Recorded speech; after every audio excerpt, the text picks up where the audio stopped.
Hello and welcome to another installment of the Full Force Monthly, brought to you by Hoardar, the collector's app. In this regular series, we get stuck into specific G.I. Joe related topics with different special guest hosts every single month. It's been the same people pretty much every month now, hasn't it? So who's joining me on this episode? Well, first up, we have Full Force Weekly co-host regular Joe Declassified alum and one half of the awesome Articulated Points YouTube channel. It's Patrick Notpicard Stewart. We also have Boss Fight Studios' own Cybernetic superhuman, Erik, he's more machine now than man, Araña, and the very talented artist responsible for over 50 official G.I. Joe cardbacks and the most recent Super 7 Reaction Arctic Rescue Vehicle box set artwork, Adam, Snitches Get Stitches, Riches. It's the O-Ring special today, so expect discussion on some of our favourite figures in the vintage line and what we are looking forward to with the return of the line. So let's get stuck in, shall we? What is it, Pat? It's the Full Force Monthly. Yeah, I sprung that on you, didn't I? Guys, how's everybody doing? We'll start with Erik, because we haven't had you on for ages, buddy. How are you doing? Well, I think it's Erik.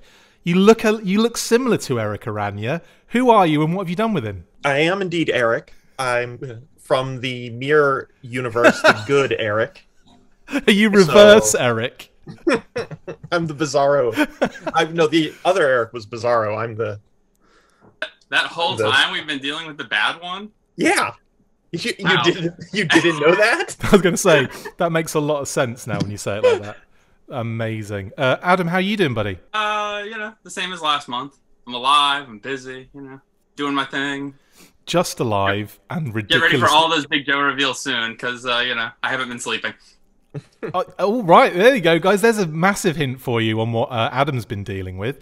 And Pat, how are you doing, pal? Doing just fine. Yeah, excited to talk about O-Rings. Been looking forward to this one. And also, everyone loves your T-shirt. Thanks. Could you just show it off a little bit? Just poke it over for everyone in the... There you go. There you go. Awesome. Thank you for that. Dance monkey.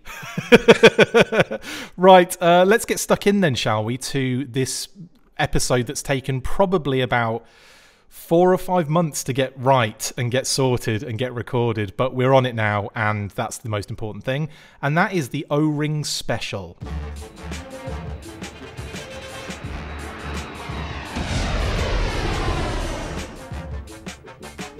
Okay then, let's start by discussing what we like about this format so much, and also why we think it stands the test of time. So let's throw it over to Erik first. I know obviously you wanted to get on this show, Erik. You were kind of adamant, and that's why it's thrown us off completely trying to actually get it recorded. Just kidding. It's all my fault and adamant. It's all your fault and adamant. What do you love about O-Ring so much? Well, and if you love it so much, why don't you marry it? If I could, I would marry it and have like 1 million of its babies. Gross. I'm older, so I started collecting in '82. I started buying in '82 as a kid, and I had bought toys before that. Like I had Star Wars and Adventure People and other stuff. And I bought toy lines after G.I. Joe as well, like Transformers, Thundercats. Have you? Things like that. All right. But G.I. Joe was...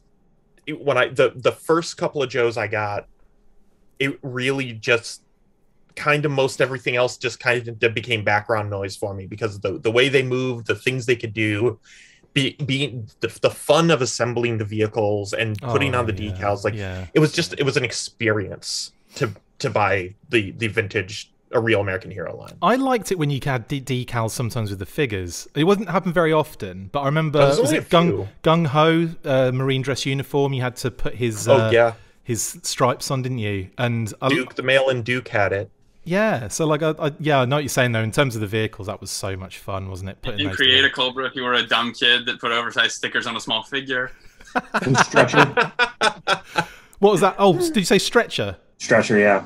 Oh yeah. And did you have to put them on the sled? Yeah. It was that special symbol that they created for G.I. Joe medics, since they can't use the Red Cross. Yep. They have like that circle that has, two line spaces through it, so it's like a segmented circle that appears on Lifeline. Yep. Does Doc have that? No, he was going to have a Red Cross, but The early images of him do have the red cross, but then they changed it to being orange for the release of the figure in order to avoid problems. Oh, the classic orange cross. Same thing with a vintage G.I. Joe, actually. They originally had the red cross on one of them, and then I believe what they did was they made the center of the red cross a white square in order to try to avoid issues. I think that's actually a variant in the 12-inch line. Nice. And instead, Purina came after them for using their...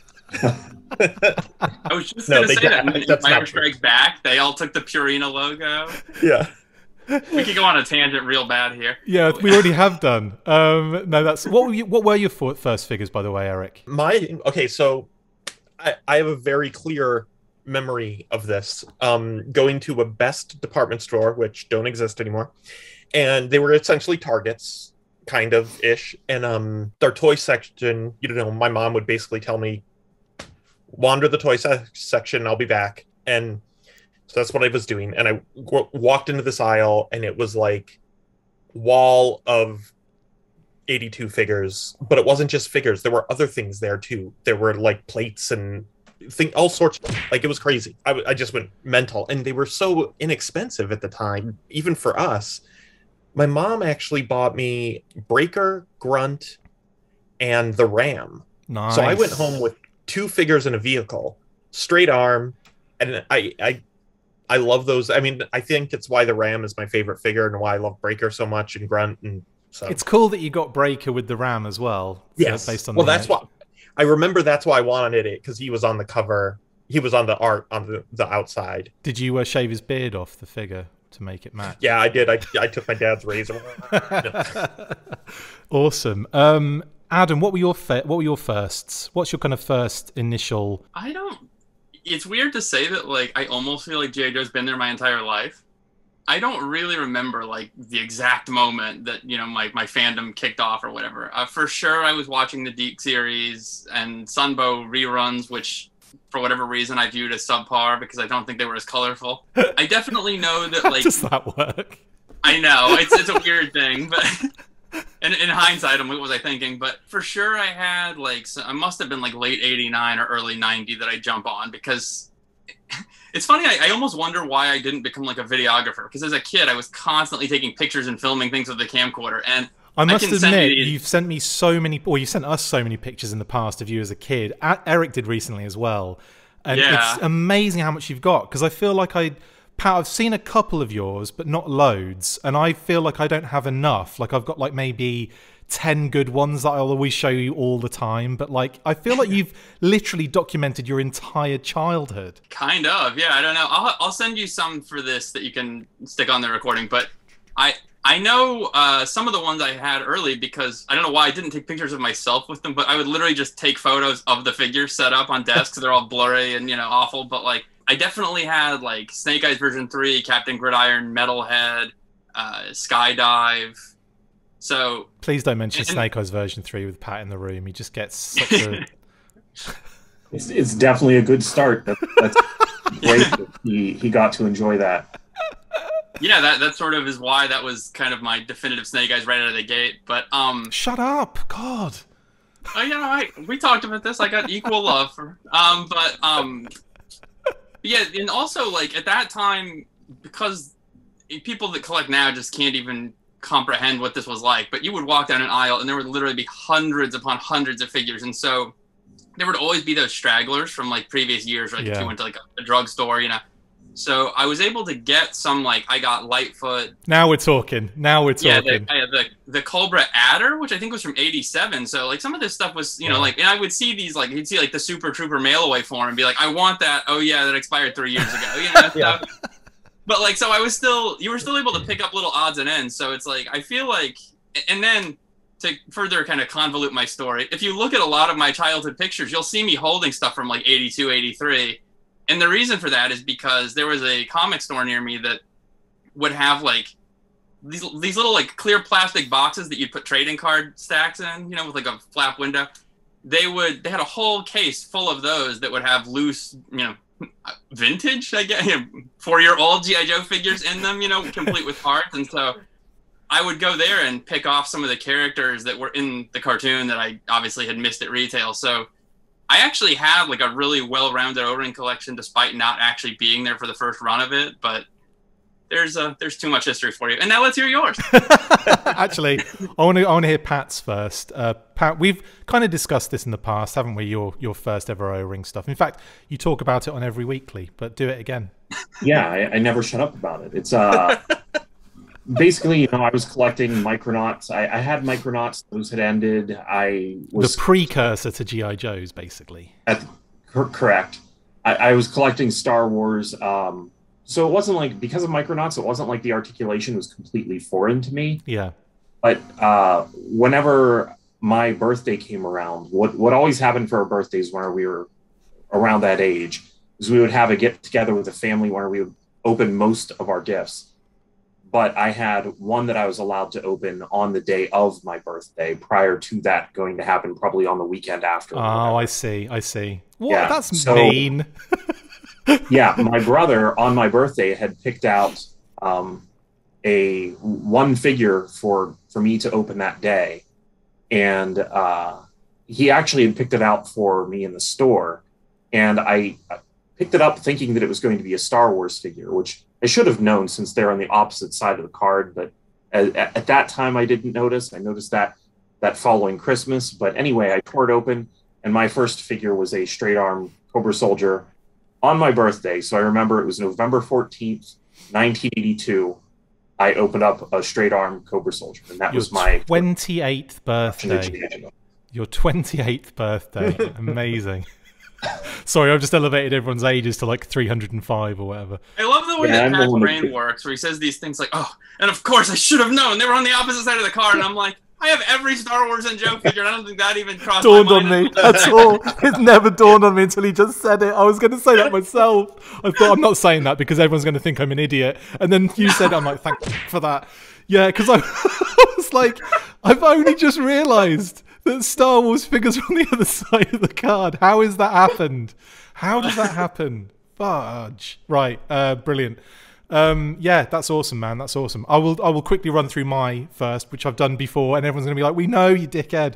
It's for the Action Force International Heroes Hasbro. It was Flint and Quick Kick. They were my gateway into it, and that was in '87. So lots of things had happened up until me getting properly involved in this, and I was aware of the stuff, like Palatoy stuff, prior, but certainly wasn't on my radar at all in terms of having it, knowing what it was about. Like, I just remember seeing it in stores. So when I was like 6 years old, went into a co-op, I think it was a cooperative in Cromer, and I don't remember the exact date, but I do know it was at 1987, and it was Flint, Quick Kick, and then obviously you had the comics on the stands, the Action Force Weekly, you had the merchandise everywhere, Televipers on everything, Crimson Guards on everything. So it was this deluge of this new thing, and yeah, I just remember just being completely besotted by it,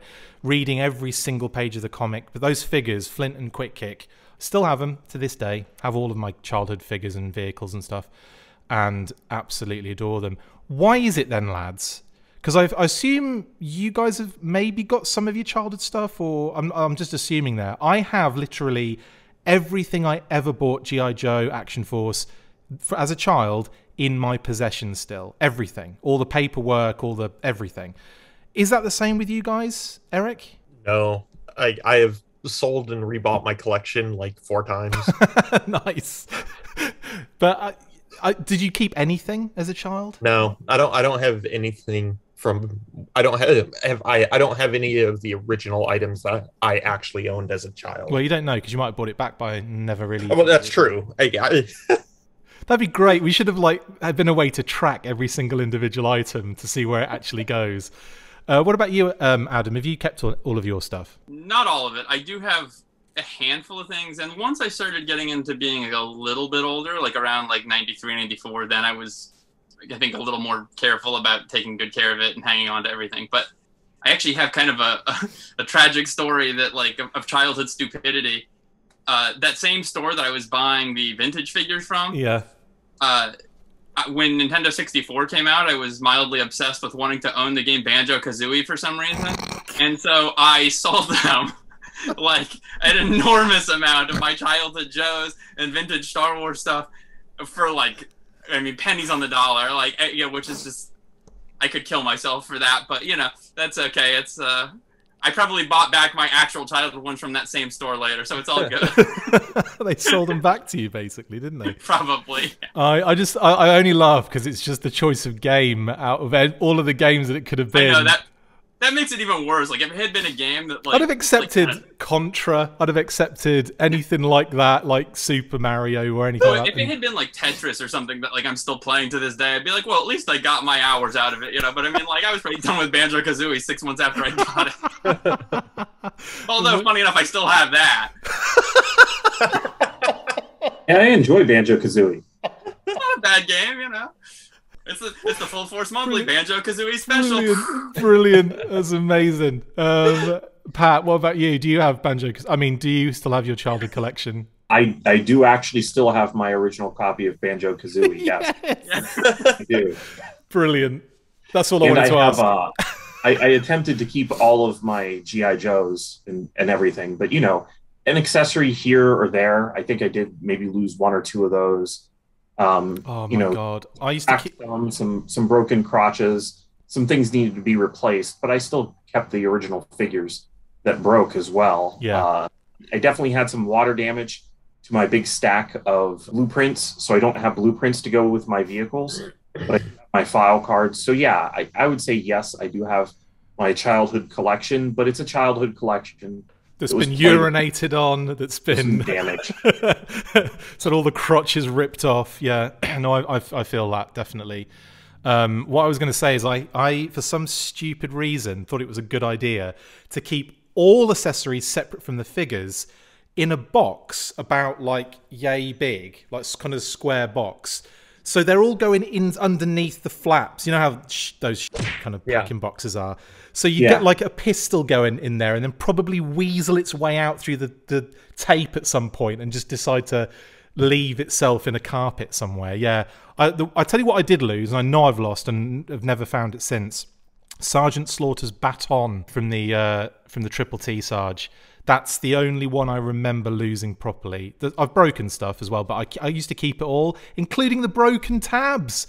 Like if there was a crotch I broke and I still had it, that's still in a box with all my accessories. Isn't that ridiculous? A thumb, if the thumb comes off. Have you seen a therapist about your box of crotches? No.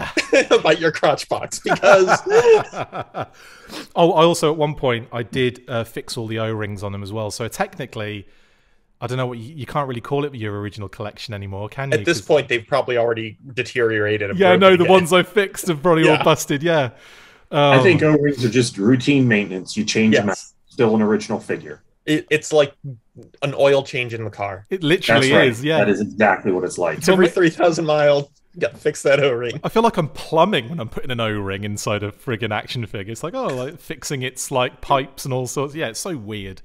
And we all do the thing where you would stick the figure's arms out and wind it and wind it and wind it and wind it, and you'd let go and he did a spin. Yeah. Because I'm pretty sure that exacerbated why the O-rings needed such frequent changing. I don't think I've ever done that. Oh, really? Oh. It's so much fun. Yeah, you've been missing out, Pat. Get one right now. I will say I was super careful with my toys. If anyone ever came round to play with them, like if we were playing G.I. Joe, I'd be like a little bit like, tentative if they're kind of using it a bit rough. Do you know what I mean? Like I'd feel like a little bit like, oh, I'm gonna have to say something. I'm gonna have to be that guy, like the Karen of G.I. Joe figure play.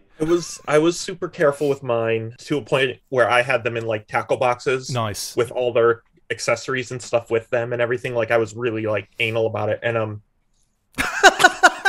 love it.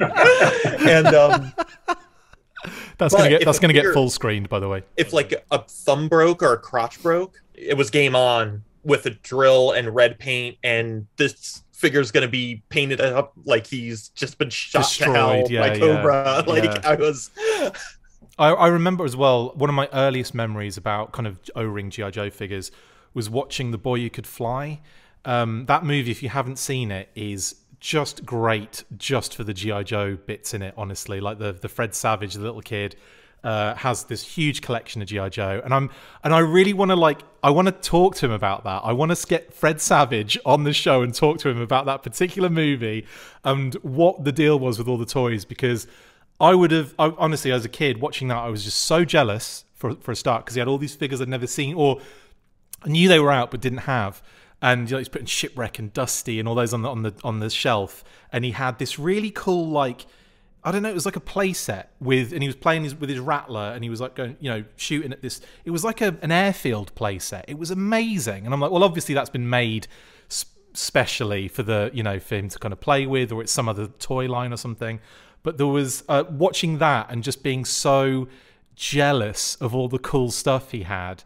And then he was burying figures like when they died in battle, when he had like little fights with them. And I remember him running out into the rain and digging Duke up out of the ground and coming back in. And I remember burying Footloose, doing the exact same thing as a kid, myself, like later that night, running out into the garden, it wasn't raining thankfully, and getting him back out and then trying to clean him up. And obviously my Footloose now has a rusted screw in his back, and because I buried the bugger in mud effectively. Silence. I just wanted you to know that. We're sorry for your If you're going to get Fred Savage on, you need to get Joey Lawrence on, because there's one of the movies where he's playing with the Terrordrome and stuff like that, and I need to be on the one where you talk to Joey Lawrence. I don't think I've ever seen that. I love him. Yeah, I don't remember what movie it is. Oh, I need to find that. I know I posted a screen grab of it and I called it G.I. Woe. And I definitely need to see Or was that. it G.I. Joey Lawrence? Maybe. Even better. Okay, well that's like that. That's our early memories, I guess, of O-ring stuff. Let's kind of shift what we're discussing here into the current time.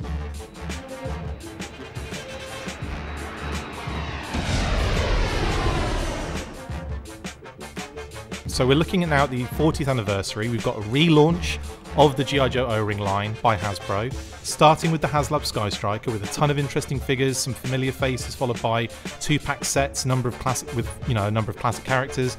So let's start off the discussion, get into that first lot of product we've revealed so far. Do you guys like what Hasbro, or do you like the way Hasbro relaunched this line? I'll start with you, Adam. Okay, so I've made myself a cheat sheet because I know things I'm not supposed to talk about. So I'm only going to discuss the 14 things that we know about. Do I like it? Mostly. So of the 14 figures that we've seen, 7 are essentially straight up reissues, 2 are genuinely all new, and 5 are some degree of kit bash or redeco. Are you sure? Are you sure on those numbers? Just checking. I'm very sure. Okay, just in case. So, well, I mean, I suppose the 2 that I said are all new are actually kind of one, because the Failsafe and Cobra Pit crew actually share some pieces, but new. Anyway, there's aspects of it that I'm thrilled with. There's things that I'm not. The straight up reissue stuff does very little for me, and of course I'm still buying it all. But I just feel like, and we've discussed this before, but there's been a glut of that lately between Ninja Turtles, Star Wars, He-Man. I mean, there's been so many toy lines that have essentially remade Ghostbusters, like exact replicas or very damn near exact replicas of stuff that we had 30 and 40 years ago, and it's not about protecting the value or any of that stuff. Like, I don't care, but it's just like anyone that's really a collector, like the people that are listening to this show probably are, very likely already have that. Yeah.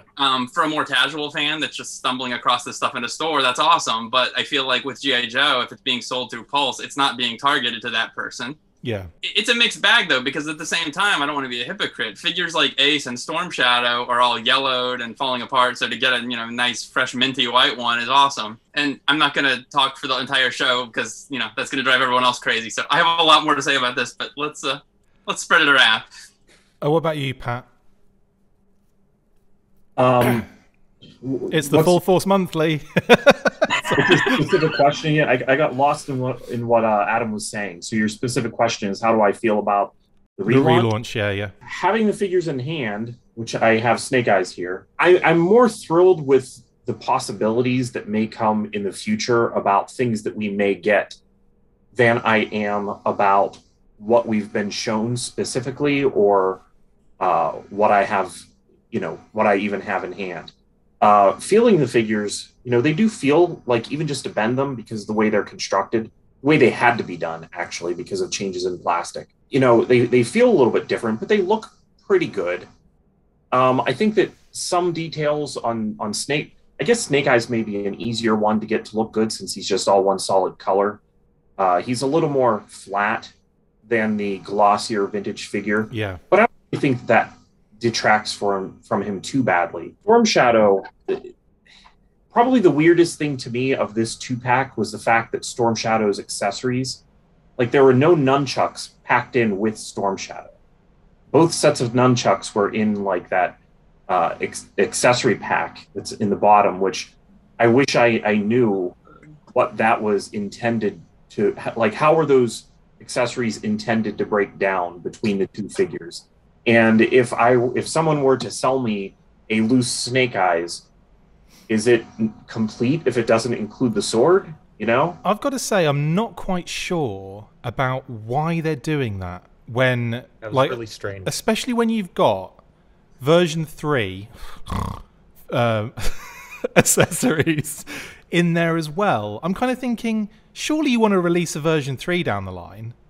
Do you know what I mean? Like, do we need the accessories first? Do you know what I mean? Like, yeah, it's funny because I was talking to Andrew about this, Andrew Franks, and he was saying his guess was that the artwork for the box was done without much connection to what they were doing on the figure and the interior card art. So the person who managed the exterior box put the wrong Snake Eyes on there. So they scrambled to put together the backpack and a sword to at least make it seem like it might be a connected piece. Well, I don't know why they would have picked that sword. I was going to say, because it's version 2 Snake Eyes on the art, it's version 1 Commando in figure, and you've got version 3 accessories separate. It just, I wasn't quite sure what's going on there. I'm not sure what I guess more broadly speaking, if you're going to try to make a Snake Eyes and make it appealing to a wider number of people, you probably want to include a sword. Yeah. But putting a sword on the package would have definitely made that not look at anything like 1982 Snake Eyes. Yeah. So I kind of can see the idea of including a sword in there somewhere, but it may have even been nice if the accessories had been, like, separated character to character, so it didn't just feel like it was a big pile that kind of didn't belong to anyone or belonged to them both. Don't get me wrong. I like we're not in there. Yeah, I like extra things, but like you say, if they're recreating the original figure on blister, the nunchucks have to be in there for Storm Shadow. Like, that's part. Yeah. Maybe that was an error. And part of the nunchucks actually feel like the reason why the extras may be in there is because they're kind of brittle. Like, they're without rubber plastic. Yeah, I think the nunchuck might be a quality control issue, and they had to get the figures packed and heat sealed down while they figured out what to do about it. That makes sense. Yeah. Aside from that, as far as the new figures go, I think that one of the things for me that I would really like to see in the O-Ring line, and this is also true when I look at, like, reaction figures and the new like five POA Star Wars figures, I think that whenever they are designing something new, they need to try their best to not make it live broadly within that time frame, but to live specifically in 1 year. Because if you look at, like, the deck crew figures, those definitely look like they're intended to kind of be, I mean, maybe this wasn't intentional, but there was a second figure that was intended to be with the USS Flag, and that could have been that figure, but if it was that figure, he probably should have had the ability for his neck to move down. And that's a minor criticism coming from me. So the technology of the actual design should have matched the year that it would have been out, is what you're saying? That's right, because there's a far cry from a figure made, obviously 1982 to 1983 was a huge difference. But if you look at, like, 1994, that's not the same as 1987. There's a big difference in how they built out the torsos, the bulk of the figure, Screwed backpacks to him. Yeah, like, did you just say backpacks? I said screwed backpacks to them.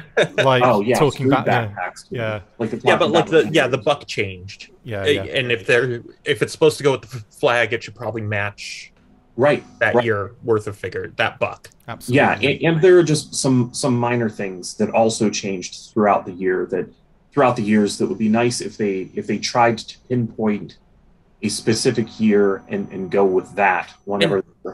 My guess is they may have been more trying to pinpoint the year the Sky Striker came out. Yeah. And those figures, just because, I mean, those figures, like, the arms are very clearly ripcords, and the legs are very, very, very clearly altered from ripcords. Right. So my guess is that they were trying to kind of stick with that aesthetic. Yeah, I'm sure that's the case. But you're right. If it's supposed to go with the flag, it would just be nice if some of these figures that were canceled actually, whenever they looked to make them, if they targeted the year that they were originally intended to come out. So, for example, if we did see stuff from 1994, I actually would kind of like to have some of the brighter colors if that's what the original plan was, calling for. I know what you're saying. Yeah. So if it never came out but was intended to come out, like, I don't know, Ninja Commandos, for example, or something along those lines? Well, the Ninja Commandos, I don't really see them making those, but those are kind of a good topic because... How dare you not want them? I'm just kidding. Carry on. No, I mean, I love the Ninja Commandos, but those really didn't have bright colors, so they don't really fit with what I'm saying now. At least I don't think there's any of those that I look at and go, wow, that's too ridiculously bright. But even just the ninjas, like, if they included those... would we want action features? Because when we were discussing this before, and Eric brought up a really, really good figure that I would love to see in this line, and that would be a redo of Ninja Ninja Force Snake Eyes. Do him in, full O-ring rather than having the action feature. Scarlet too, like that's the one that I really want. Yeah, all of those. Yeah. Although Zartan's all right, actually, isn't he? He doesn't have that. Zartan. Well, he has the waist action, okay. So he doesn't have the full O-ring and full motion that all the rest of them do. So yeah, it would kind of be neat. Like Scarlet and Ninja Force Scarlet in O-ring, could be amazing. That would be amazing. So if they're going to depart, fine, depart. But if they're going to make a figure that was supposed to be released in the original run, try, in my mind, to make it nail down the year that it was going to come out. Have they done almost like a broad stroke with the body, or are they going to be changing elements? Because it seems to me like that maybe they're just thinking, let's get it like an average of all the different, do you know what I mean? All the different kind of features and stuff, or are they literally going to try and reissue everything exactly as it looked? I think it's character to character so far. Okay. And my guess is it will continue that way. If they do, if they, for some reason, I can't imagine that they would pick this, but if they did Battle Core Bazooka, they're not going to slim him down to 1983. Yeah. Style. Please do Battle Core Bazooka. Oh yeah, I mean, I love him, but fishing. I imagine that they're gonna stay more towards the earlier years, and that's just a guess. Bass Pro Bazooka is what I want to call him. Nice. Adam, you've been dying to say something, mate. Just say it. Just jump in and say your thing. There's so many things to say. I mean, well, I'll circle back to the accessories for a second. One of the hallmarks of the American Hero line to me is that every figure's accessories, at least up until Battle Core, are so distinct to that character. So having a sort of haphazard bag of stuff that could go to either guy, even though obviously we know what sword goes to who, what backpack, but not having it directly assigned to somebody, or having too many things that the figure can't all use at once, it just it feels unnecessary to me. Yeah. So I mean, I understand the thinking that it's added value to just have stuff in there, but sometimes I feel like less is more. I'd rather just have 3 character specific accessories than 10 that could go to anybody. Next completely unrelated thought. The packaging.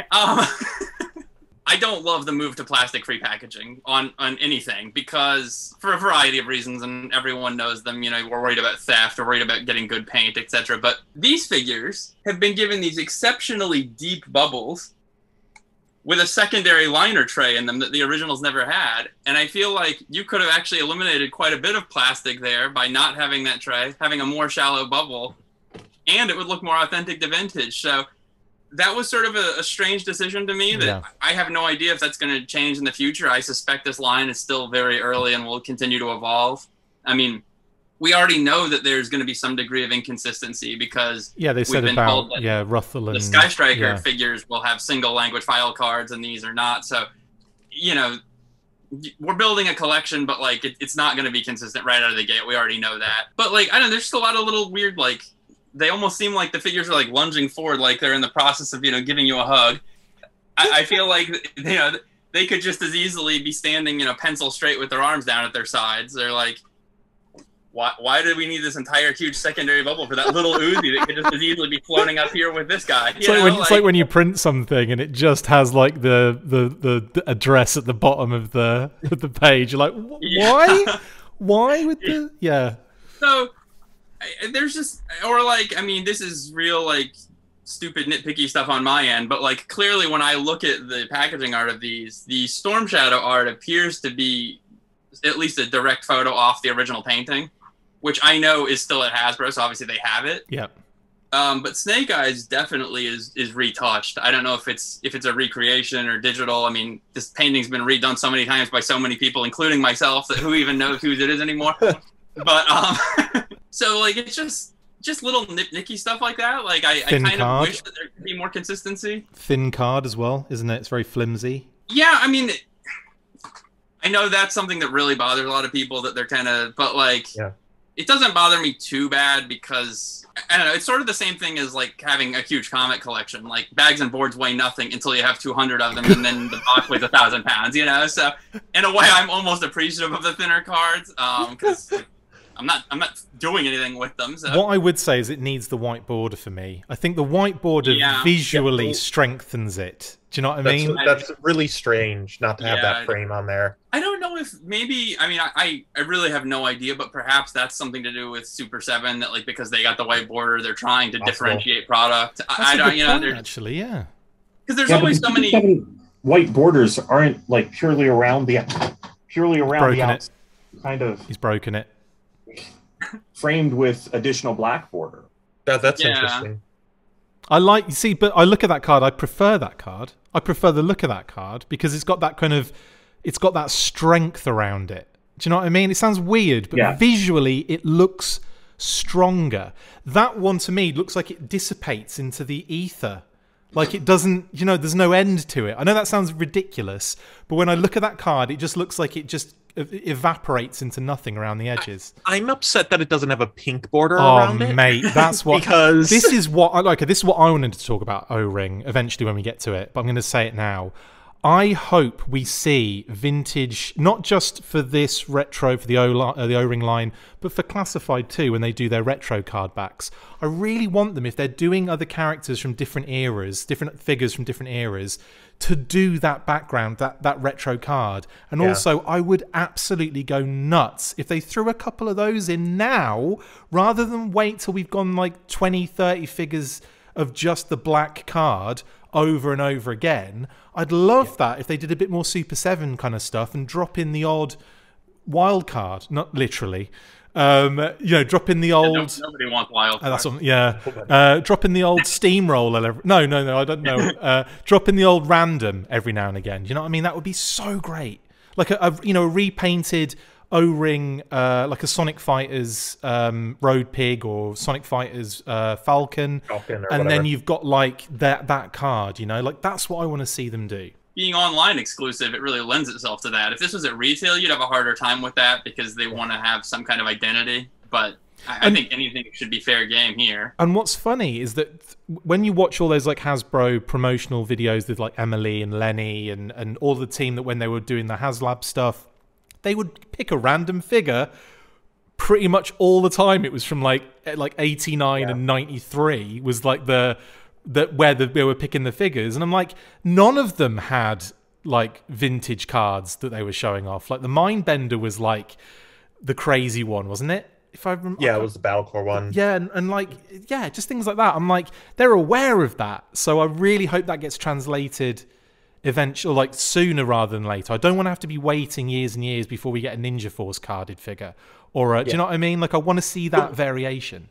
The one thing I will say is I hope if they do that, like if they do Ninja Force Storm Shadow or Snake Eyes or whatever, I want it to be in those colors. I want it to have the crazy like ninja star swirl behind them instead of the explosion and everything.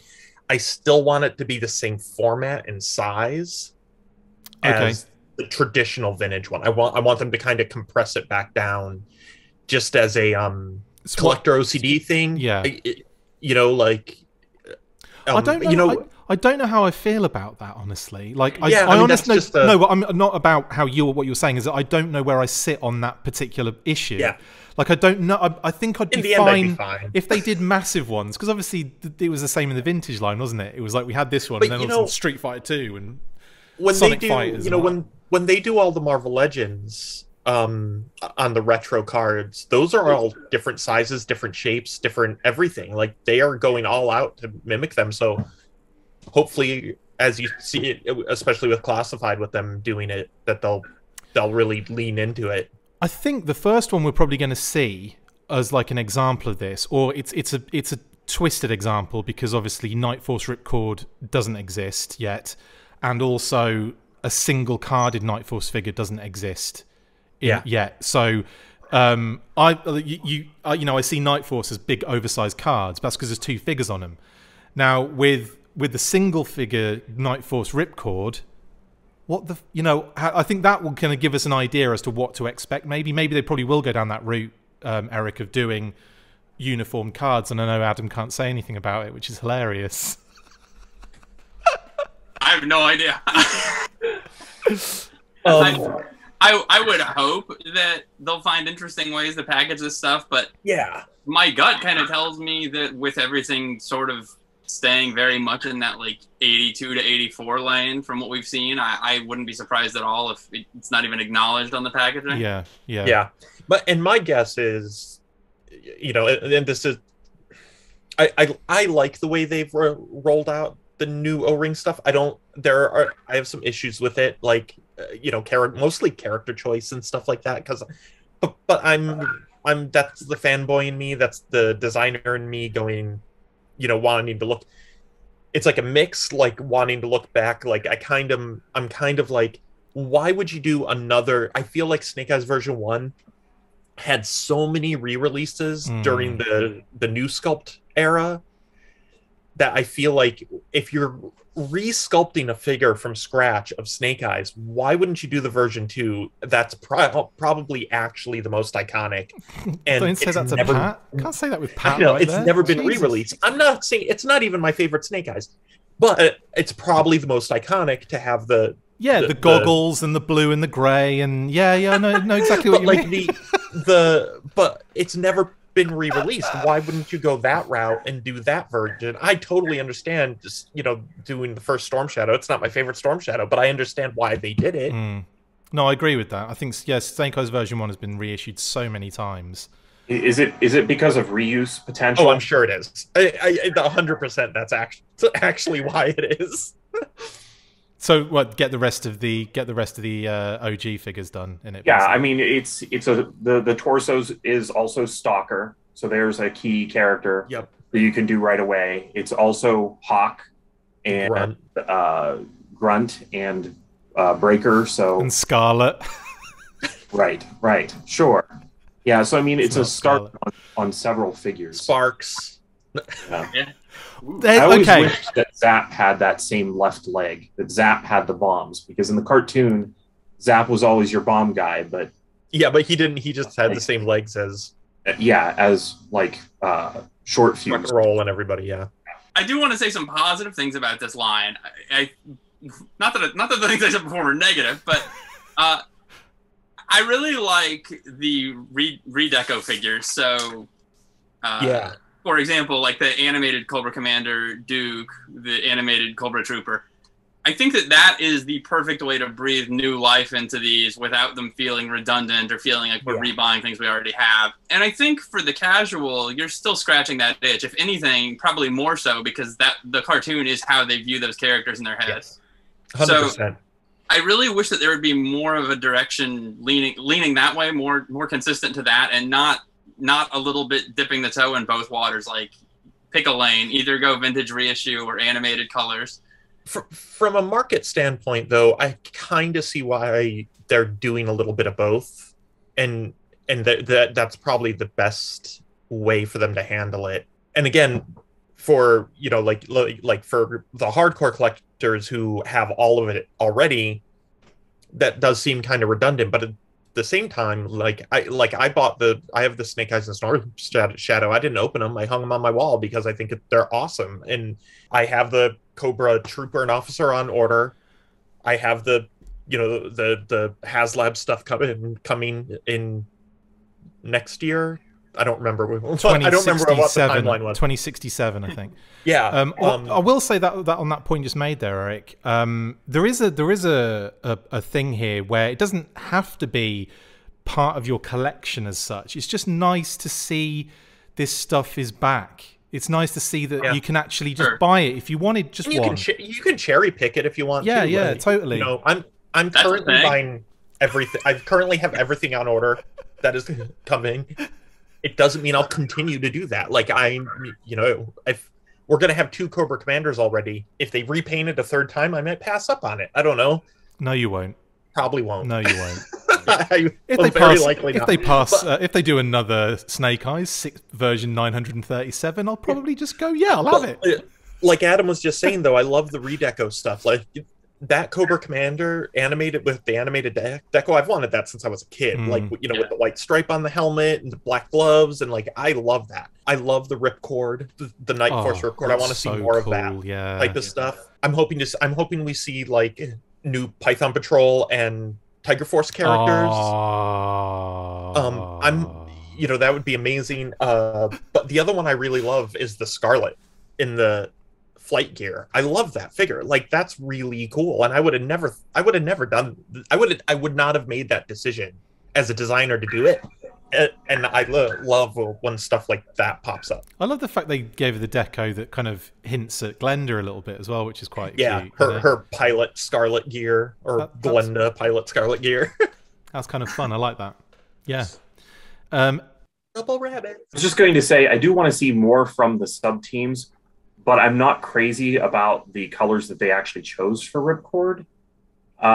The fact that he has, I was talking to my brother about it actually, who's also really big into O-Ring G.I. Joe. And your full force contract stipulates you can only talk to G.I. Joe with us. You know that, right? Right. Sorry about that. I'll remember that in the future. Hang on, let me note that down. Go on. Anyway, but one of the things that I noted on it was the fact that the tampo for the Night Force logo is on the side of his arm. And that doesn't happen in the vintage line on any figure. There isn't a single figure in the entire 82 to 94 where they actually tampoed on the arm. It should be like that. That they included.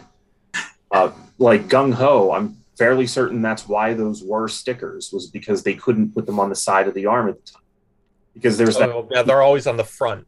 They're always on the front. So I thought, well, it kind of is a big key tell point that this is not a vintage figure for the fact that's on the side. Yeah. My brother said, well, it just shouldn't be on there at all. How many Night Force figures have the Night Force logo? None. No. It should have been really big across his shirt. It should have been a knight tattooed on his forehead. A knight kitty on his chest is what he should have had. Yeah, right. Or NITE-FORS. It is one of those things that kind of takes it out of its place. Yeah. I would agree with that. Also, his colors are just lifted from Crazy Legs. Yeah, there's no blue on him, right? Right. And not all of them have the blue. Right. But, like, there's blue, there's brown. There are other teal. It's not just black and green or black and that orangish red for the vehicles.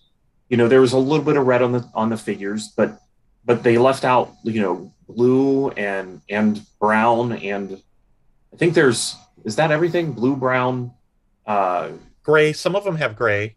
Teal is the other one. Gray. Teal. You're right, gray. Yep. So I mean, there are some other choices that they could have put on that figure, especially to have made Ripcord look a little bit different and still kept him in the Night Force style. I do wonder if they had given him a blue shirt or brown pants, if people would have complained that Night Force is just black. But if people would have complained... Nobody would have complained that Night Force is just black, because everyone knows that Night Force have got all sorts of colours going on, so... I'm surprised that he didn't keep the camo pattern, because don't all the original Night Force figures... they're an exact clone of the deco of their prior release, just in different colors. Is that right? Not repeater. Okay. Yeah, but I'm hoping that whenever they do these sub-teams, that they really look to include some of the style and the patterns that were happening. Even if you look at Tiger Force stripes, there's specifically there's a pattern to them. There is a pattern to them. They don't. I don't think that originally they had any stripes right in the front until they went to the European ones, or it was all like half and half down, like step pattern. Yep, down the leg. Exactly. And I'm really hoping that if they include some more figures, that they take note of those things and really make that figure fit within that subline. And Tiger Force is an interesting one too, because there are some decos that were dropped, from some figures altogether. I'd love to see Sabretooth redone, but there's a lot to do. There's a lot of stuff that I'm hoping that they dig into. What they should have done on Ripcord is they should have put a really elaborate tampo of Bongo the Balloon Girl on his back. That would be so dope, wouldn't it? Like a pin-up tattoo, kind of like. No, that could have been like his sleeve patch, like Ghost Rider has one. It could have been like his rank insignia or something, like a bear head with little balloons coming out of it. So dope. We're kind of into that zone already anyway, so we might as well roll into it. What do we want to see going forward? Any specifics, starting with you, Adam? Okay, well, I guess this sort of is a callback to something Erik was talking about that's crossed my mind with packaging sizes. I feel like if they do a straight up re-release of something, like say they do a reissue of Ninja Force Snake Eyes, this is a thing I would like to see. I would like the packaging for that to be consistent with like a standard size, but if they make an entirely new character that's an addition to an old sub team, I want it to keep the same card style the old one did, so that it can seamlessly fit into your prior collection. Does that make sense? Not too much to ask, is it? No. Okay, though, as far as new stuff I want to see, I mean, I think I have probably the same #1 request that everyone will, which is Pythona. She is the only movie character that doesn't exist now in O-ring form. Yeah. There's been a million great customs done, so there's certainly plenty of inspiration to look at. I'll give you that one and raise you Cobra Commander half turned as well. How cool would that be? Yeah, that would be really nice. Characters that didn't get figures in the original line is really that's my biggest wish, I think, is, things like Dr. Venom or Mara from the animated series, the Shipwreck's mermaid girlfriend, Cadet Deming. Like, how cool would that be? Like, Then they could do female Crimson Guards too, and I'd love to see stuff like that. Pythona, obviously. Yeah, I mentioned Sparks earlier, like just as a... Big Lob could get a redo as well, couldn't he? Yeah, I think a nice Big Lob would be really good. I'll give you a nice Big Lob later. What? Sounds disgusting. Yeah, okay, cool. But what about you, Pat? What kind of stuff are you into? I think very generally speaking, I would try to look at the areas where they could pick from first. So you have the cartoons, and I probably would kind of try to treat Sunbow and Deke separately to try to maybe trickle in some Deke stuff where you can. Yeah, I'd love to get a bit of Deke. Yeah. And then the Marvel comics is another area that I would look to try to make sure that we're not just hitting Quinn and Venom and all the ones that are very obvious, but because like there's things even later in the comics where they had like the Vipers, the Battle Corps style Viper in a completely different color. There's a lot in there. There's that Cobra Pilot. I would love to see the Cobra Pilot from the later issues finally done. You know how they could do the pilot, don't you? They could do that in with the HasLab Cobra transport helicopter, couldn't they? Oh, come on. Oh, that would be amazing. I think I just saw now. I think I just saw Pat then on live television. That was amazing. I thought he was going to fight me for a second. I was like, that was amazing. Perfect. Yeah, but then you could also look to international releases, like do some of those. And then the other area that they could pick from, but personally I'd steer away from it, would be things that came from later G.I. Joe. You could actually get like some of the Valor versus Venom characters or some of the Sigma 6 characters done in O-ring style. That would be really cool, but I think that I would lean into the things that existed in the vintage era. Yeah.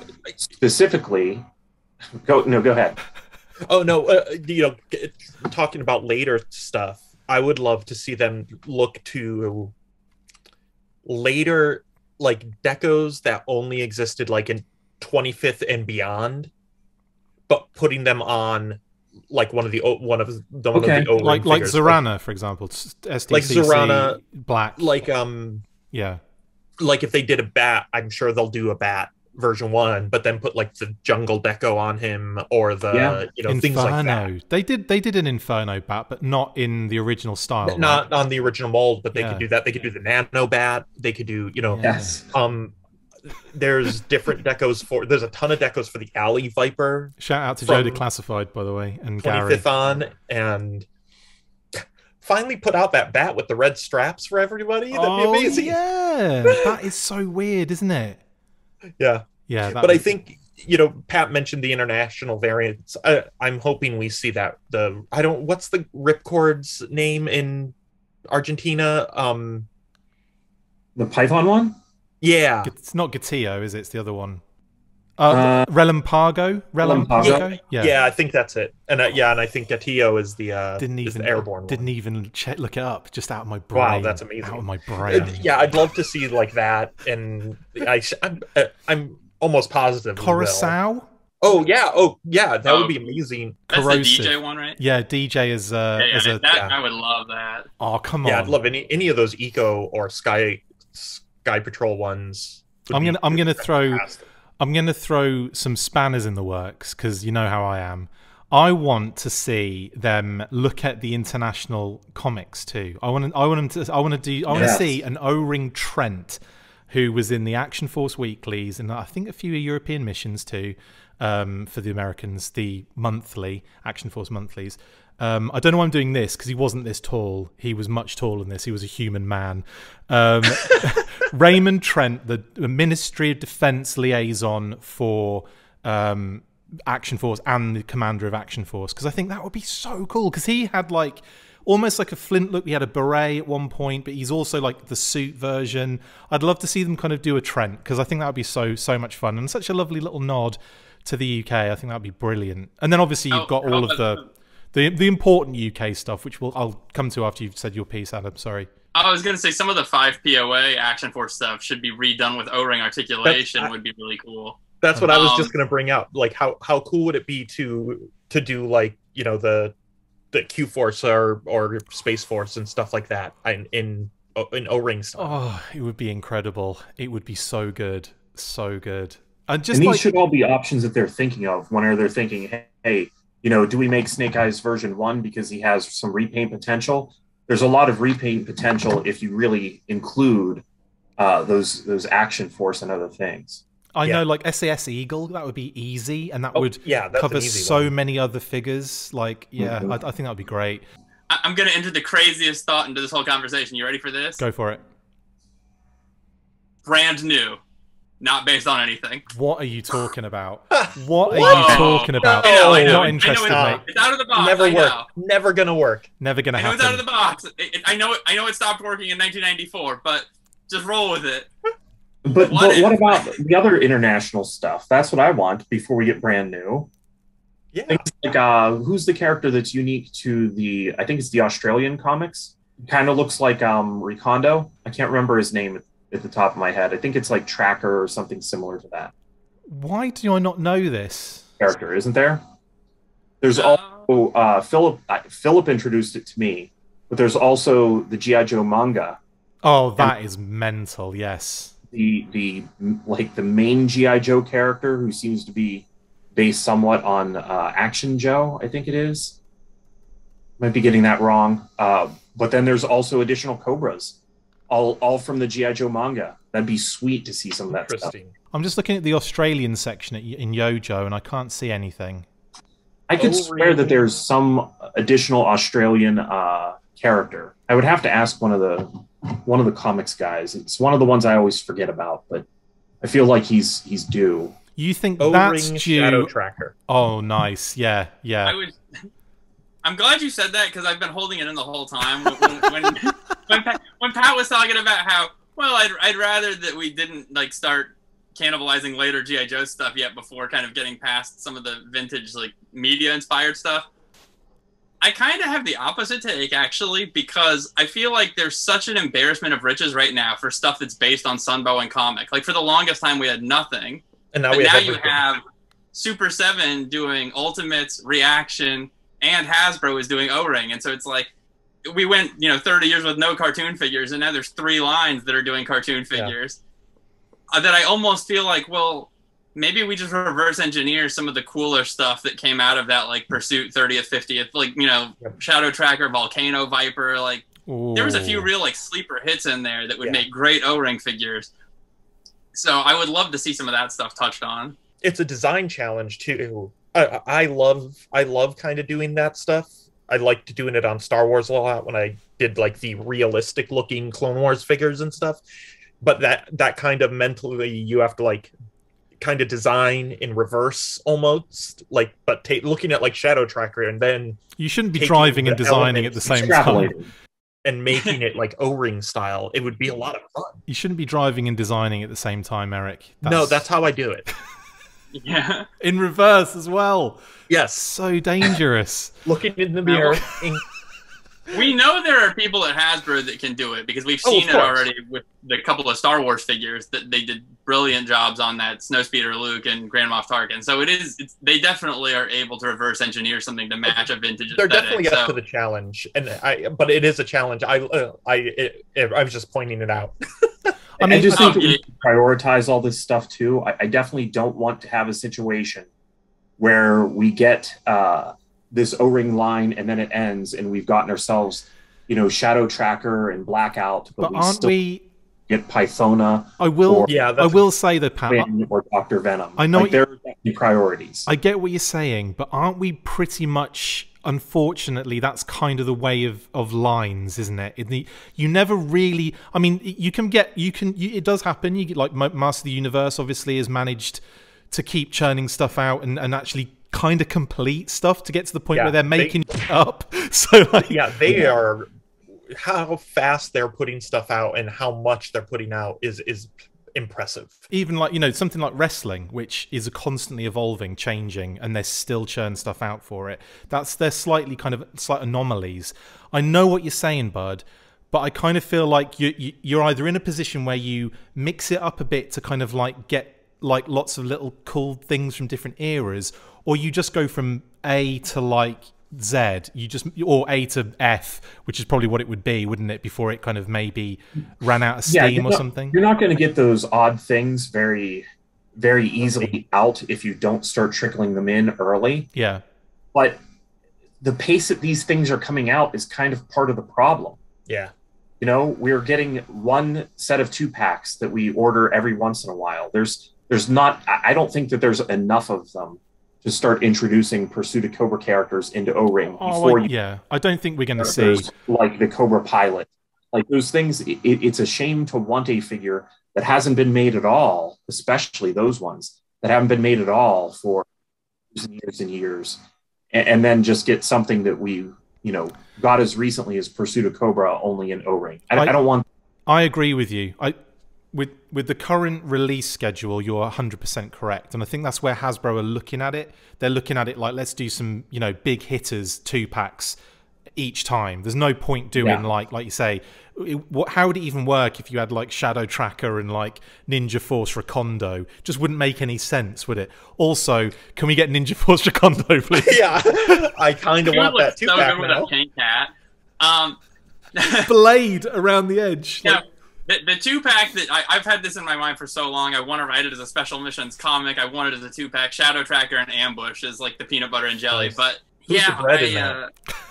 Outback. I think if Tiger Force Outback is the bread. Just And regular Outback. I think the compromise for all this stuff, if you want to prioritize, if I was running the O-Ring line, the very first thing I would do is just have a huge brainstorming session where I'd list out every potential character. And then I think I would just start looking at lists at parts reuse, because obviously we know that, the Snake Eyes version 1 has a lot of reuse value, and that's probably why that was the one that was chosen. I think that it all just needs to be approached from that standpoint and see what kind of mileage you could get out of what things. Like, does anybody really want a straight up reissue of DJ version 1? Probably not, but would they love to have the Brazilian Eco repaint? Of course. So what else can you do with that DJ tooling? Or I think you'd have to approach it from that standpoint. Like Pythona, everyone wants it, but there's no secondary use. Yeah. So I think though that there is. Well, I know the yellow comic. I know. I was going to say part of the danger there is that everybody seems to want that South American version of DJ, but sometimes the reason why things are valuable is mostly because they are hard to get. Yeah. I don't necessarily think that would be that popular of a figure if it was readily available. Get out, Pat. Get out. How dare you? Well, no, Eric and I would buy at least 10 each. Usually, I would agree. No, I do agree with what Pat's saying. I do agree with what you're saying there. Totally. I get that. We've discussed that like a lot in this group about how scarcity impacts how interesting and cool a figure is. Absolutely. I do think in Curaçao's kind of situation though, that is one that just speaks to me in a weird way. Like, I can see where it would be. Pat's like, off. I can see with a lot of characters though where it would be like, we don't really need that at all. It's just because it never came out or as a concept. That's the only kind of real pull towards it. There's a reason it didn't come out sometimes. So here's an idea. This is just something bouncing around. Like, if they did, what if they put out Cobra Law again, but single carded each one of them?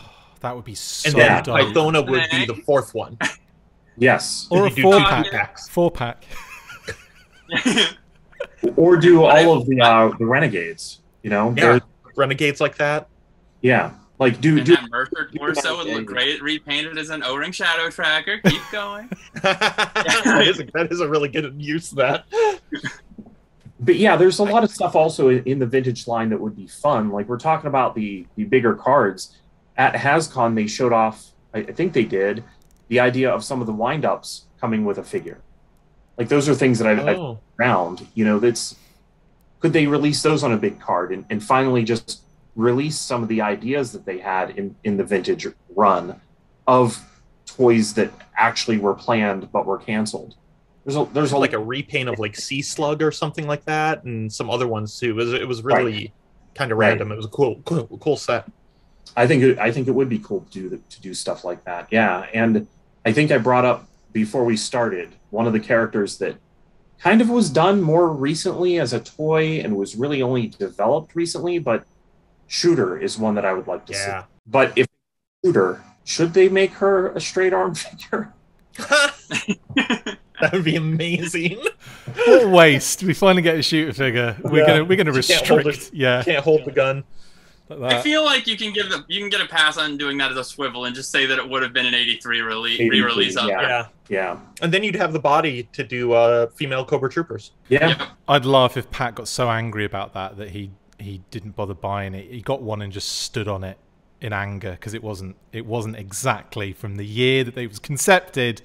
It would have had straight arms. How dare you? Would you spite that? It needs to live in that year, But and see, that's where I think some of that Star Wars stuff kind of doesn't quite hit the mark. You kind of have to assume that all of it is late Power of the Force, like 1984 kind of releases, because Tarkin I thought they did really well with, but but you know, there are also fan creations, and like a Star Wars figure does not look like an Empire Strikes Back figure. No. That does not look like a Return of the Jedi figure. Nope. There was a big evolution in Yeah, stance, they in used cloth, in detail. Yeah, the use of materials too, like Yeah. well, the vinyl capes only in Star Wars, and then cloth in Return of the Jedi. But somehow in these retro figures, we're stuck with only vinyl.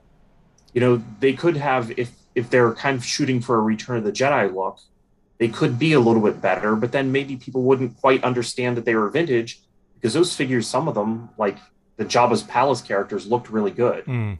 I think that whenever they're going for this stuff, they need to nail down a specific year, because mixing 1993 with G.I. Joe just isn't going to work if you're going for a 1983 figure. It's just not going to work.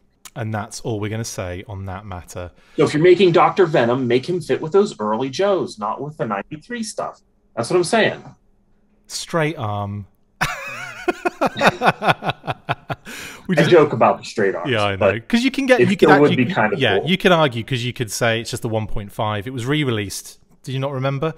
Yeah. Guys, It'd have be we... amazing if Shooter had the little call out that says now with swivel arm. Swivel arm battle grip. Yes. Where she never existed with the straight arm. So meta, that is. Okay. Have we covered everything, or do you guys have even more to talk about? Do we have Well, another? I think we've talked about this forever, really. Yeah, yeah. Yeah, but I mean, just You're that gonna you have really, to rein us that in you here. really want to get out is what I'm saying. I did make notes, so let me see here, because I literally made notes. I will say that I personally would love to see.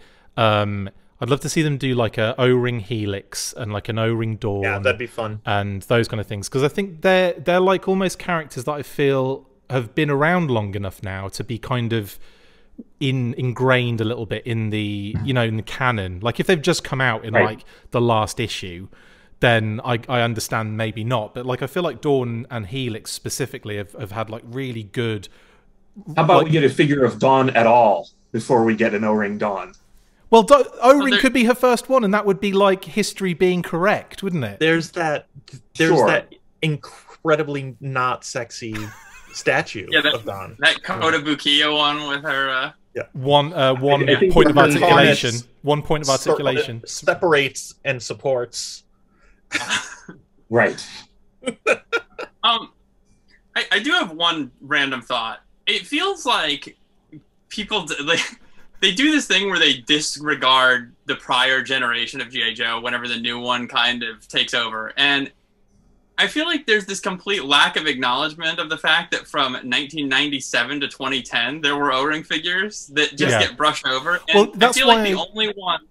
Yeah, go on, sorry, mate. The only ones that are really talked about with like great fondness today from that entire, like, whatever... Quinn.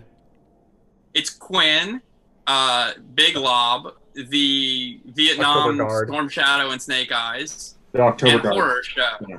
I feel like those are like your big ones, and what I can, like, from a marketing standpoint, the thing that I can extract from that is that they covered new ground, and that's why those are the ones that are so valued versus the stuff, all the, you know, the 800 repaints of Snake Eyes version 1. So if there's anything to be taken, a lesson from that, it's that I feel like, you know, don't be afraid to try new things, to push boundaries, to tap into media that hasn't been covered yet, because that really seems to be the stuff that resonates with people. 82 to 94 is never going away, so... I think in the end, it has to be a little of all of it to make to draw the biggest amount of consumer. See, I think that the reason why those ones were standouts and as successful as they were was because they didn't trend as much new ground as the other figures. The fact that those were the things that were missing from the original run, and people who are creating that 82 to 94, whenever they get done, they really still do feel the need to have the October Guard. And what are you going to buy? You're going to buy the only ones that were available. Whereas, you know, Cobra Night Watch Trooper, maybe a very cool repaint, but that's not one of the key standouts that was missing from that 82 to 94. So I think that if we're going to have a takeaway from that era of things that were O-rings, it was the fact that the priority needs to go to your Dr. Venom, your Pythona, you know, all the things that existed in fiction in 82 to 94 or existed in proposals for product in 82 to 94 and didn't happen.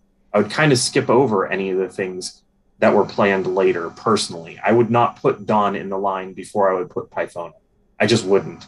I wasn't saying to do that. I just want to see Dawn as an O-ring figure. Is my I think if we got to that point where you were saying like Masters of the Universe, they were having to practically make up or pull from other areas. Fearless photog. Yeah, love that. And I think that the other thing that is kind of weird about that era of O-ring figures is the fact that at that time they were not trying to make those figures fit in with the vintage line. No. They were trying to improve, trying to see what all they could infuse in them to make them look as modern as possible. You know, they were tightening the amount of deco that was on them. They were trying a lot of different things. Swirled plastic that only existed in Mega Marines kind of became commonplace in the early 2000s. So there's a lot of stuff that they could do. I kind of see your point, but I really think that looking at that era is important.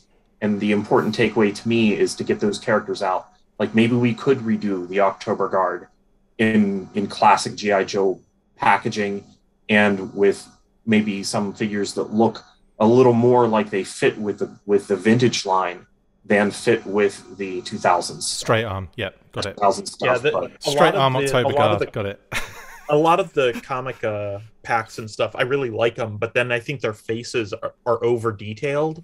Or tiny. Isn't there like one that's got a peanut? Or tiny, yeah. Like a lot of them. They also suffer from that very like translucent, creepy looking skin because I think they started using the softer, more like pliable PVC in that time, but like all the flesh color plastic looks like you can kind of half see through it, like they're like, you know, lizard people. Yeah, and I think that that's something that we haven't seen yet of how they're going to handle that, because the painted on flesh tones is also something that only existed in the vintage run if the character was wearing a mask. Yeah.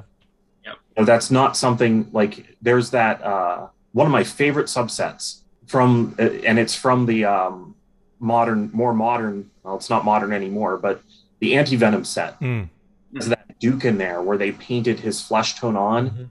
And it just doesn't look good as an O-ring figure to me at all. So with Snake Eyes and Storm Shadow being the first two out of the gate that we see, obviously Snake Eyes doesn't have flesh tone on him anywhere, and Storm Shadow has it painted on just as he should. But are some of those figures that are going to come later, I'm really hoping that they're molded in a Baroness. Like that waxy looking. Baroness. With Megatron. That's something we haven't. That's something we haven't actually mentioned yet, is it? The whole, we've got an entire crossover with Transformers now as well. What are Transformers? I don't know. Yeah, exactly. Before we jump to that, I have to talk about this with what Pat just said. How do you guys feel about having the rivets painted? Oh, that's not where I thought you were going. I'm fine with it. Now, I don't know if you can see. You see, like in the elbows. That's very weird to me. It is a little weird. Brazil had them that way in the run. So they look okay, but yeah, they're, I don't know. It's tough because they also didn't get the rounded heads on the rivets. The rivets, like in the shoulders, are flat. Yeah. I think that they're going to stand out even more than they used to as something that's a little off if they didn't paint them. So yeah, it is a little weird. I definitely could handle it not painted, but they were anodizing them. So you had different colored rivets going in that somewhat matched some of the vintage figures at the time. Maybe that's just an expense they're not willing to have. I don't know. Yeah, it does stand out. I appreciate you pointing that out. Yeah, that's a good. I thought you were going to point out the eye tampos on Storm Shadow. Oh yeah. Like the tampo technology now is so superior. It's extremely precise on the new one. Yeah, like, and the original figures were not. Like you need to thicken those up a little bit to make it really look more like the vintage. Make it look a bit. Ones the vintage ones actually have a little bit of like overspray around them and stuff. They are not crisp and clean like you can do now. I can actually provide us a visual right now. So this is a vintage Storm Shadow. Are we getting focus? Back it up a little bit. Put it back a little bit. Yeah, that's good. Ish. Okay, so yeah, that's vintage. It's in a bubble, so it's not helping us. But Yeah. I see it. I mean, they're Yeah. really incredibly More thin by precise. comparison. Yeah, thinner, definitely. Oh, I guess Pat it can would have help. made more sense if I held Here, them next Pat, to each Pat other. has them open. Yeah. I thought you were going to put your hand in the way My there. camera's not wanting to. Put your hand focus. behind it Put your My hand camera behind it. loves me. Yeah, here. I'll do vintage, you do modern. and back up a bit. There you go. There we go. Yeah, the I mean, you can vintage just is see how thicker. it's so much Yeah. darker, thicker on the original. Yeah. You can see like even the black's different. Like it's more of like a matte finish on the new one. It's like a bit glossier. Yeah, there's clear that- differences there. That's something that I'm sure will change over time. They'll catch that, I hope. But like you were talking about the Night Force patch earlier, they wouldn't have been able to do that back then. Like to hit that detail to actually have it say Night Force. Like Because like you look at like, some of them and they would like you just couldn't work it out. Simplified. And you see like someone actually try and recreate it, and it's just like a splotch in a circle, and you're like, okay. Yeah, if they did it back in the day, it just would have said NF painted on with a toothpick. Yeah. Also, while we're talking about things on the figures, Oh, that's weird. That is weird. Oh, yeah, maybe that is, There you go. Yeah. that's a big problem for me. We got to do something about that. I don't know if I don't understand. if we have to have that on there, can we put it on the the bottom of the solution foot? to that to me seems obvious. Inside the thigh. Yeah. Because they'd solved that problem in the 25th line. They weren't putting like date stamps and anything on any of the figures. The solution was put it on the bottom of the stand. Yep. Then that's what we do at Boss Fight. Oh, I thought wouldn't be long before you started showing off. That's what I mean. That's what we do at our toy company. Toy designer. But yeah, that's. I mean, if a figure has a stand, we usually put the copyright on the stand. And we just change it every year. And then I throw it away because I hate stands. And then Chris yells at me. He comes by throw it away. He means he brings in bags of them and throws them at me. I'm just kidding. Right, guys, we have discussed this to almost death here. We haven't really talked that much about Transformers. Well, it's been almost 2 hours. Oh my goodness! So we have, we can do 3. I know. Well, we probably will do because we've got the next thing to talk about. We'll be we brushed over the Transformers thing, but I think we should do a monthly where we talk about Transformers and the G.I. Joe crossover. So Pat's happy about that. Adam won't be on that one. Adam's missing that one. Eric's involved. I would love to be Adam involved to in be on this one. I like Transformers. If he's not as into Transformers, we should have that voicing. Well, but it's up to Adam, and I don't think he wants to do it. You don't want me to fall asleep on camera, no. Well, okay. Well, let's keep it. No, I can give the very layman perspective on my Transformers knowledge. The funny thing though is I've actually done like a pretty fair amount of work on Transformers, so I'm kind of embarrassed to like even say that. But I was going to say, haven't you? I see Transformer G.I. Joe figures hanging on your wall behind you. I've done several comics and figures and stuff. I think, and you know what's really funny about that, especially, is that I've always prided myself on that. If I get an opportunity to work on something that I don't already have a lot of familiarity with, I really, really immerse myself in it because I don't want to let the fans down. So, like, I'll read a whole 200-run comic series to do a cover because I want to be so sure about the details. I just can't with Transformers. It just does not. It just doesn't. Like, I'll go to you guys and be like, hey, what is Optimus Prime? Like, it's like math in high school. There's just something about my brain just does not want to. Everything is not for everybody, is it? Like that, there'll be things that we're not that into that the others are. Well, looking at when you got into G.I. Joe, I'm going to have to say that Transformers was winding down. Yeah, big time. The specific age that you are is the specific age to miss Transformers. Yeah. I mean, I definitely remember being in like daycare or something, and they took us to see the movie at a planetarium. Awesome, the animated movie. But I think it was like, I mean, it was already like long since released at that point. It was like not first run or whatever. But I remember when Beast Wars came out, thinking they were pretty cool. But yeah, that's kind of and I never owned any though. Like that's sort of the extent of my. But we'll save this for the episode that I may or may not be on. We'll save that chat for later. Although I will say, I think a Beast Wars Tiger Force Tiger that transforms into Outback would be amazing. Tigertron Force. It's so dope. Yes. Anyway, sorry. Let's go on to the next point that we're doing on this show, because this is going to be another. Come on, Timber. Beast Wars Timber. Beast Wars Polly. Okay. Yes. Right. Let's go on to the next point, guys.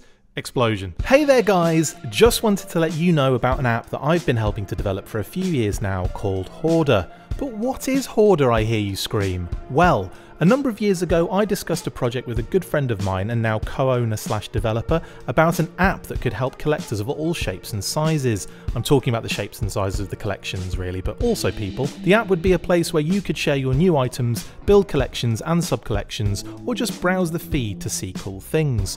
Well, we made it. We tested it for a number of years, and now it's out there for you to enjoy on iOS or Android devices. You can upload a single item at a time at your own pace and slowly build your collections. You can post status updates that could be related to your collections, like getting a delivery or posting a scene in which you can tag items in that image if you've uploaded them in the past. You can add tags to your items in order to easily search for and find them, and of course to add them into your respective collections. You can like posts, comment on them, or start a conversation with a fellow collector, directly message users you follow, and even add items you see on your feed to your want list. If you prefer to use your computer or laptop, have no fear, you can use the website browser version and even utilise the awesome inventory option, allowing any user to change certain details, add notes, upload bulk items from spreadsheet files, and download a CSV of your entire itemised collection. We made this app for collectors, and we hope that you enjoy using it as much as we enjoyed creating it. Now get to hoarding.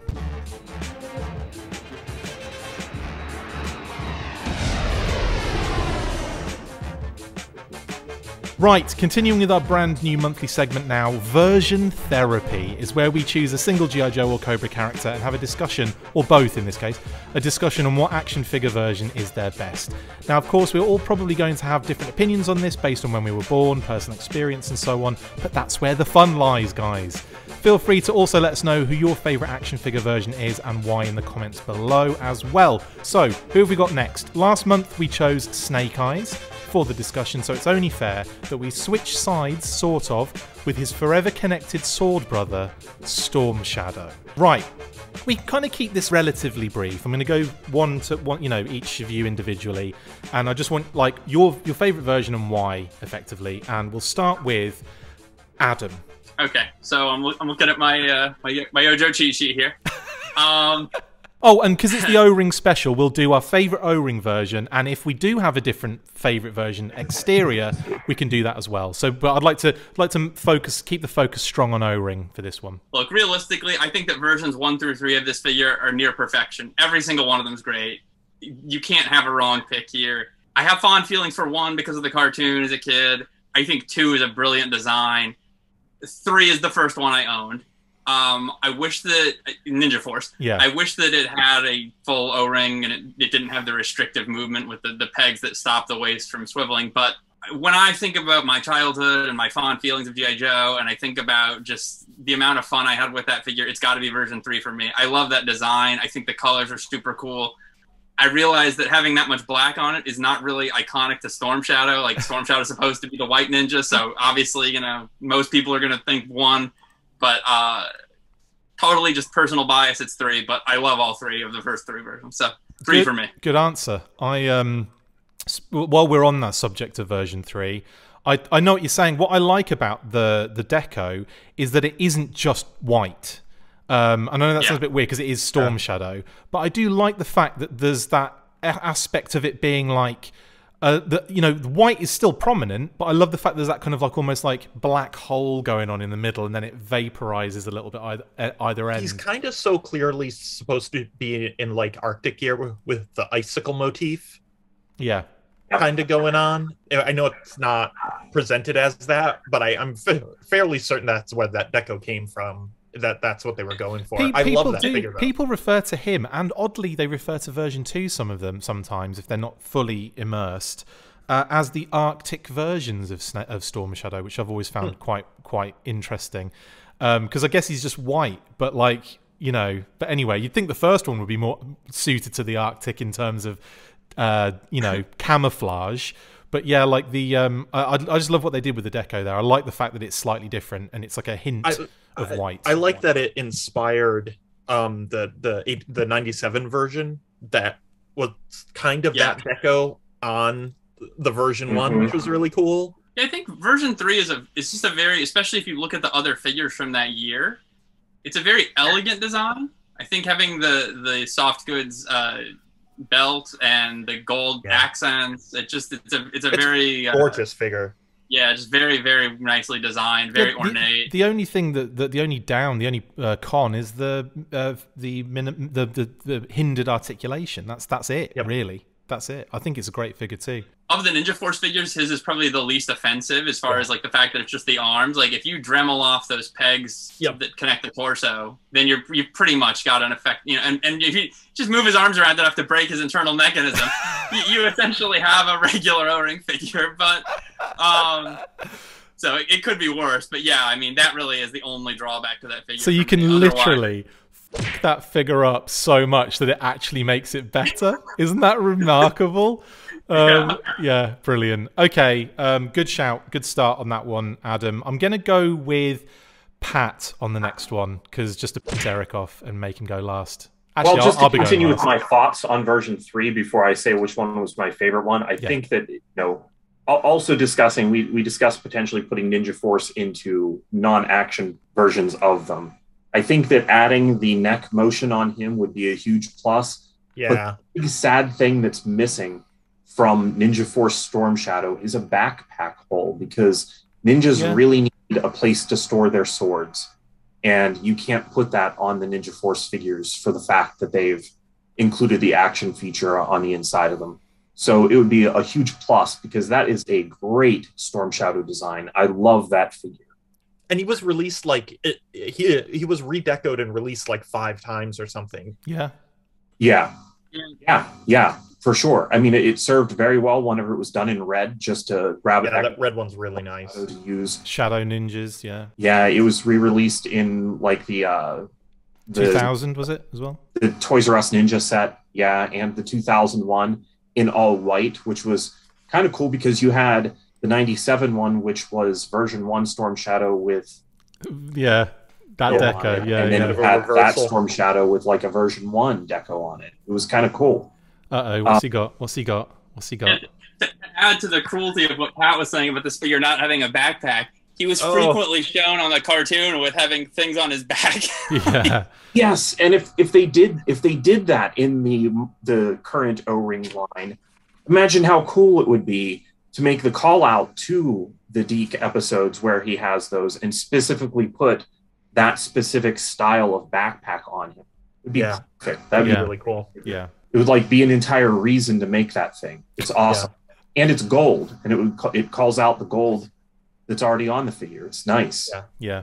But I was really having a hard time between Storm Shadow version 1 and version 2 deciding which one that I liked more. Storm Shadow version 2 is the embodiment to me of Storm Shadow whenever he joined the Joes. And it also, come on, it's the first figure with the Arashikage logo on his arm.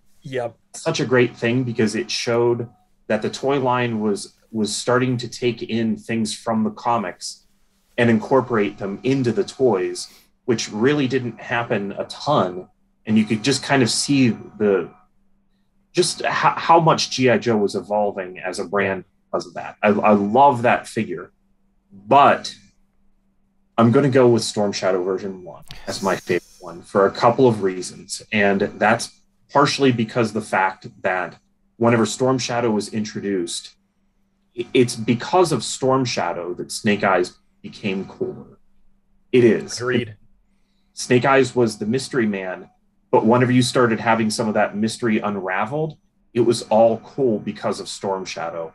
It's quite possible that if Storm Shadow hadn't been proposed, approved, and made into a figure, that Snake Eyes may never have been written into having the backstory of being a ninja. Well, even in Sunbow, he's hardly in the Sunbow episodes, and I think it's partially because he doesn't have Storm Shadow to help tell his story. Yeah. Storm Shadow really is what what drives Snake Eyes as a character, for sure. Yeah. And also with this figure, whenever I look at the construction of it, something that kind of got lost later on in the line is the incorporation of his swords into his backpack. Aside from Jinx and Storm Shadow, a lot of the figures that have swords in their backpacks just have those prongs that are right on the side of the backpack that look like, you know, engineering just added them later. And Storm Shadow doesn't have that. The first one, they are very well incorporated. It has that hinge on the side that is unfortunate to open it up too much to break. But the way that backpack was created, I think took a lot more design work than, say, the one from Storm Shadow version 2. So I think in that regard, it does a little bit of a better job.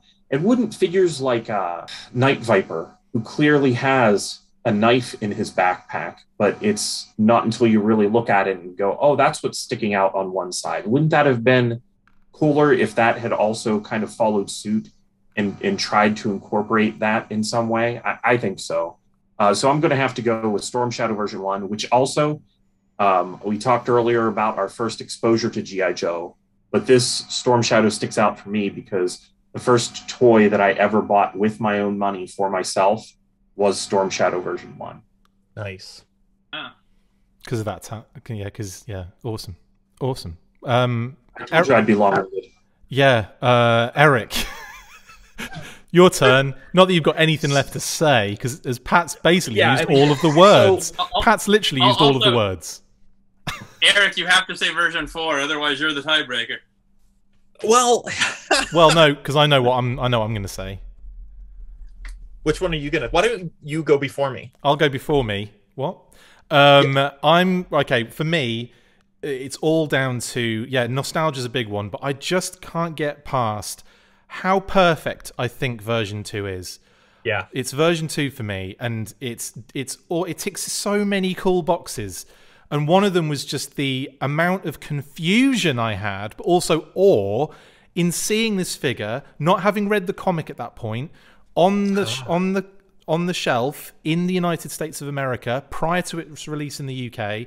No prior knowledge as to what the hell, where's the Cobra emblem gone? Flip it round. Why does it say G.I. Joe? What the hell is this file card talking about? What is going on here?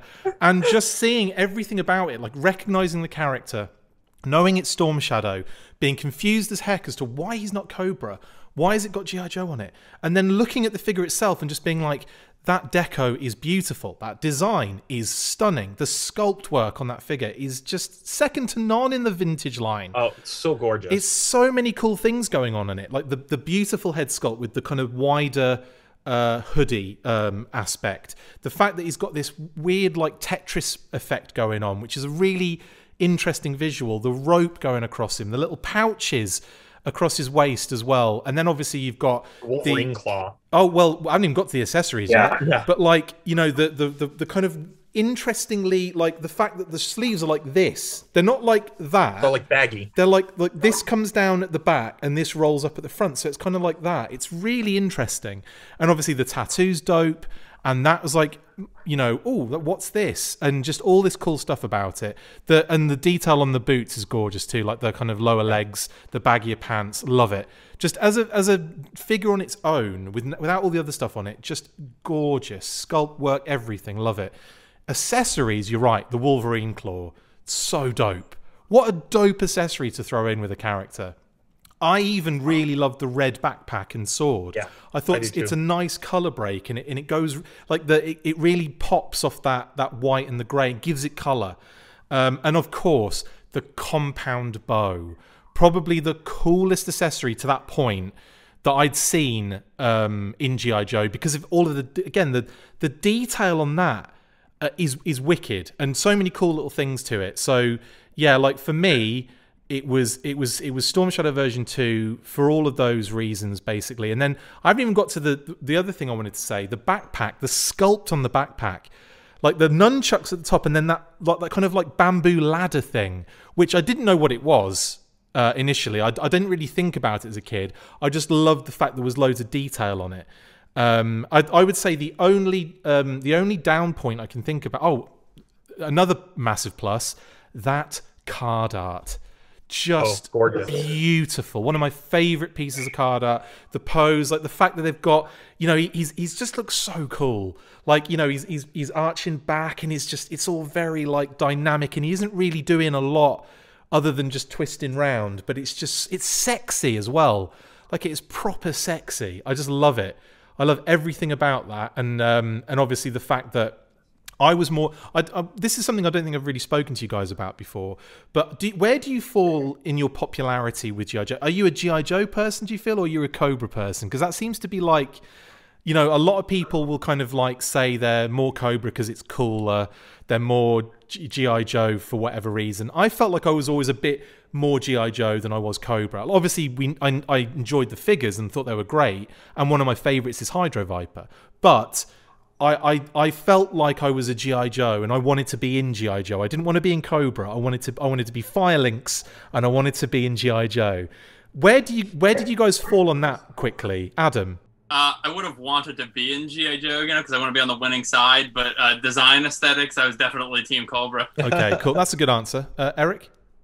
I'm going to say I was Ego Warrior, G.I. Joe. Nice. For sure. So you were That's where I would land. You were even sub-teamed. I love it. I'm sub-teamed. I love it. I'm sub-teamed where I only appear in a sub-team. I don't have a regular version outside of it. Brilliant. Clean sweep. Brilliant. Not Ozone. Brilliant.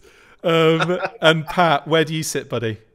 I gravitate so much toward the ninjas, and I'm going to have to go with the Joes on this one, probably because I thought you were going to say the Arashikage. I thought you were going to say the Red Ninja Clan for a second there. Well, there's a potential for me to go Iron Grenadier here, but I really kind of regretted, because there was such a great arc and such a great story of Storm Shadow coming around to being a G.I. Joe. Yeah. Comics, it just kind of felt cheap when they realized they still needed some cool Cobras. So Hama just sort of made him go back, sit down on the brainwave scanner, and he's a Cobra again pretty much since then, since 94. It's just like that. I love the story of his change to G.I. Joe. I'm going to go with G.I. Joe. Awesome. A redemption arc is such an important thing for characters. Also, when it can be done, yeah. when it can be done where you don't feel morally obligated to hate him or her. Yeah. Because, like, you know, sometimes with redemption, it's like in Retaliation, for example, Storm Shadow kind of helps him out, but he's killed so many people, and he enjoyed it. There was no brainwave scanner in that, so like you can't feel for the character or be happy that he's joined the team for that moment. Do you know what I mean? Like, there's so many characters that are their redemption arc is what I don't even they're so popular, and I'm not even sure if people realize that redemption arc is part of why they're so popular. Like Vader has that. You know, there's Spike in Buffy has that. And stuff. And they were all awful as well. And it's, you know, it is one of those things. And I agree. Just turning him back into a Cobra was always kind of heartbreaking. Whenever they use the brainwave scanner, it just rubs me the wrong way. I'm like, they must. I loved it early on, but it just got overdone. It's overused. It's almost a character in itself, isn't it? Sorry, Adam, you were about to say something, and I jumped in there, mate. Sorry. No, I was just gonna add Erik after he cut his hair to the redemption arc list. What did he went from Bizarro Erik to regular Erik? Yeah. Amazing. You know what? Speaking of we need a brainwave scanner in the new O-Ring line. Oh, yes. Yeah. I mean, how we don't have a toy of that already is mind-boggling. As much as I hate it as an art. Different practically every time you saw it. Is there a table or a chair? You know? Or is it a weird thing that has you like in some sort of like position? Cover with the points in the head and I think I also going back after they do CoverGirl, I want them to redeco her as Scarlet from that yearbook cover. Yes, that'd be a great thing. And CoverGirl can also be in green from Sunbow. Yeah, I love I love that those are Cover girl, come on. prioritized. I love that those are prioritized over any kind of new shadow tracker or. For me, they are. I know. For me, that's what I want. I know. For sure. I need that Australian Recondo character before I get anything new, guys. Come on. I want the characters from the manga. Can you imagine how like fans of the manga would feel if they saw those? All two of them would be so excited. Yeah. My goodness, they would never expect that. It would be amazing. It would be awesome. That I almost feel like that is more Super 7 territory. Not that they would do that particular thing, but right. That feels like something they would do. They might. It does. Super 7 digs deep. Yeah, big time. Yeah. Big time. Erik, so yeah, mine's version 2 for all of the reasons I just said. So, tell us. This is the tiebreaker because we've got 3 different versions going on here, mate. Well, we were talking O-ring. O-ring, we didn't say specifically pre-93. Uh-oh, okay. Oh, I see what you mean. I see what you mean. No, totally fine. Any O-ring in any era is fine, yes. I'm going to bounce out to version 19, which is from the comic pack. Oh, cool. And it's the version that it's basically version 1. Sleeveless, but it has it's sleeveless. It doesn't have the short sleeves, which is how he always appeared in the comics. So I always like that. Now he comes with crap accessories because every figure in those comic packs did. So a sword and a sheath, wasn't it? Something like that. It was a sword, or it was part of a crossbow. I don't know. It has a painted blade, though, right? Yeah. The sword has a silver painted blade, I think. Though that's kind of unique. Oh, that is kind of nice, yeah. But yeah, I always loved that because I always love the calls to, like we were talking about, calls to the comic and stuff, and that's a really nice call back to the comic to give him the new biceps. In that pack as well, it's really good they did the version 2 in red as well. That's a really nice kind of reuse of that figure. The version 2 in red is really nice. Yeah, because it has the red ninjas, which is gorgeous. Like you were saying, that sculpt is so amazing. Yeah, it's one of my favorite. The version 2 is generally my favorite, but that's good. I didn't want to say the same thing. I'm glad we've kind of got slightly different. Effectively, version 1 has kind of won out the day there, hasn't it? A little bit.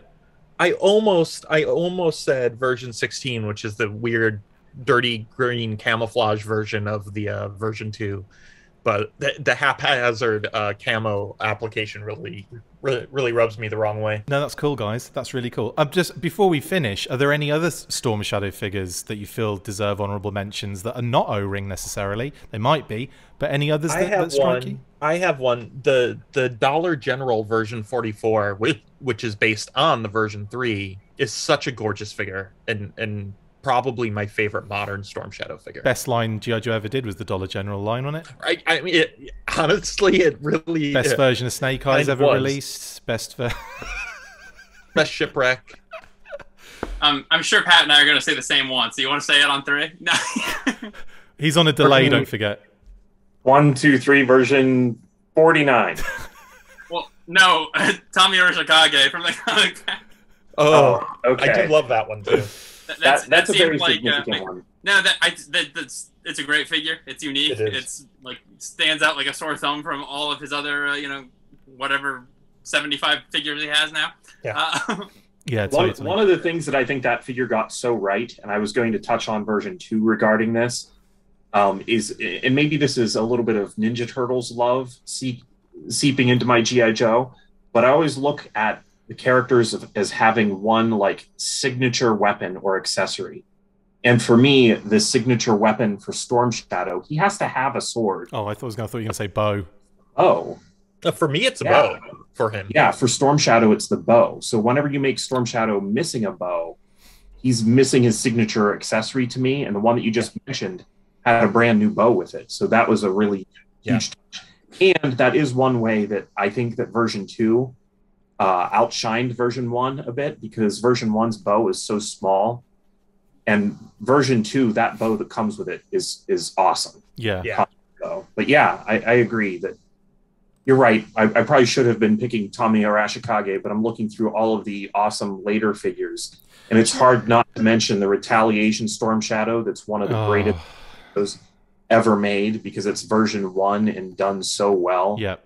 As well, Yeah, that one's gorgeous. You can't leave out Pursuit of Cobra, the Desert Storm Shadow 41 with the throwing stars that he could hold in his fingers. Come on. Yeah. I designed that one. Yeah, Andy Nice. that's the one that we got to shout out version 41 also, which is the That's the 30th Renegades. that can swap. Very, very cool design.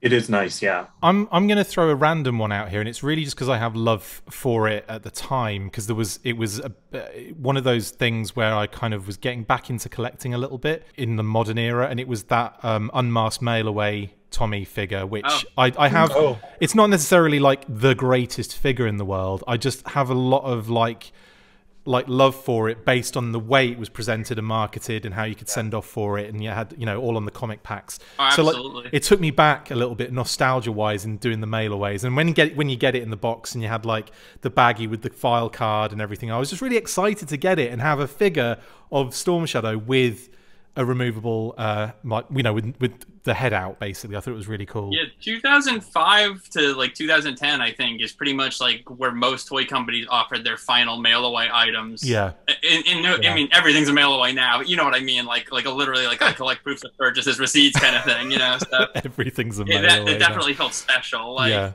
And I love him that. and Doc, I think, are the last two for G.I. Joe. I love that dragon detail and grey on the back as well. Like it's there's some really nice sculpt on that. Yeah, so I just wanted to throw that in as an extra. Yeah, The fact, I guess I was gonna say we should also shout out at least one of the classified figures. the newest one. I mean, either of them, but just the level of detail that we're getting now, you know, when especially on the faces, the eyes, you know, the paint technology is so realistic. It makes, you know, it feels like lifelike when you look at the head sculpt. It really adds a new dimension to it. Yeah, I'm confident we're only going to get better ones in the future. Yeah, classified ones are really nice. The only thing I was a bit upset about with the Arctic Storm Shadow was the lower leg articulation, but the fact that we're getting this new one very soon, and it just looks absolutely perfect. So yeah, I'm just really excited. I'm also excited for maybe possible version 2 deco at some point in the future. I don't know. It might happen. It might not. They'll do a proper version 2 at some point. I don't know. I'm not sure if they will. But it would be great if they did. It would be awesome for me personally. And no one else. Also, we gotta we gotta pour one out for the our fallen soldier, the unreleased classified Storm Shadow that would have had that cool man, what branding? That full sleeve like Yakuza looking tattoo with the dragons and stuff. That would have been so cool. I thought we were going to pour one out for Ninja Commando's Storm Shadow. Oh well, them too, man. You know? Yeah. Hey, while we're at it, let's just we'll. I've run out of liquid in mine, Eric, but you've clearly got liquid to pour out. All of you do. Yeah, I'm gonna suck Here, one out. Let's keep pouring them out. You know. I forgot Don't. about that one too. He was nice. I don't know why he had seemingly flesh-colored wrist gauntlets, but he's a real nice figure. And they're called flauntlets, mate. And he had this sweet squirrel glider pack, like amazing. You know. Storm Shadow's unreleased track record is almost as good as his release. Yeah. Well then, I think we reached the end of the O-Ring special, guys. Mainly because mainly because I do have to end it and go and do a Patreon live Q&A in like 10 minutes. But it's been an absolute pleasure. Thanks for all jumping on and doing this. I've had a blast. We'll have to do another long form monthly very soon again. Maybe we'll talk Transformers on that one, guys. That'd be fun. With or without Adam, depending on how he wants to get out of that one, I think. But yeah, we're going to do that Transformers one, Adam. Oh, I'm washing my balls. That'll be what the excuse is. Guys, thank you so much for jumping on. He's washing his O-ring. Should we all make our O-ring face? Yeah. In fact, can we do that? Can we do that for the intros? So I've got something to use. I want you all to do some sort of stupid thing, and then I can use that as the introduction bit. Go.